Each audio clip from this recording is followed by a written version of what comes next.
હાલો, કેમ છો? ઉનાળો આવે ને એટલે આપણને શાકભાજીની અછત વર્તાય.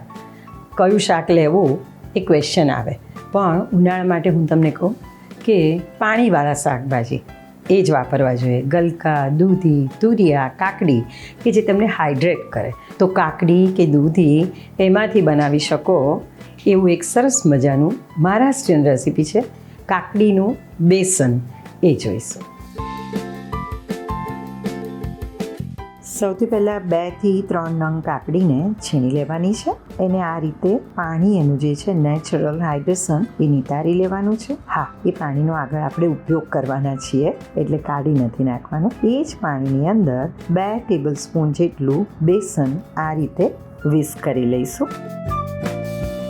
સરસ રીતે મિક્સ કરી અને એક બાજુ મૂકીએ.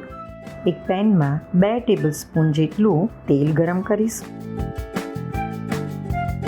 અને વઘારમાં રાઈ, જીરું અને હિંગ મૂકીશું. ત્યાર પછી 1 કે 2 લીલા મરચાંની રીંગ કરી એડ કરીશું. અડધી મિનિટ માટે એને સોતે કરી લઈએ. ત્યાર પછી જે નિતારેલી કાકડીનું છીણ હતું એ એની અંદર એડ કરી દઈએ.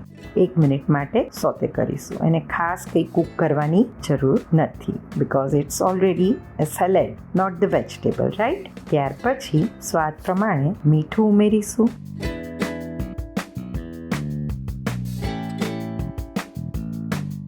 હળદર, લાલ મરચું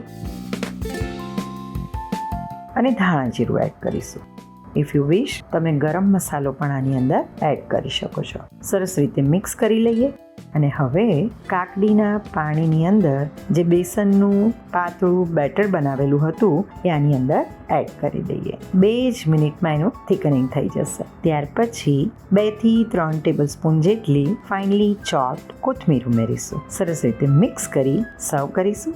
ગરમા ગરમ કાકડીનું બેસન અથવા તો પીઠલું પણ જેને કહી શકો છો, ભાખરી સાથે કે રોટલા સાથે, જુવારના રોટલા સાથે પર્ટિક્યુલર બહુ જ સરસ લાગે છે અને સમર માટેની આ સરસ મજાની ઠંડક આપે અને ટેસ્ટી પણ હોય. ક્વિક તો છે જ, એવી રેસીપી છે. ચોક્કસ બનાવજો.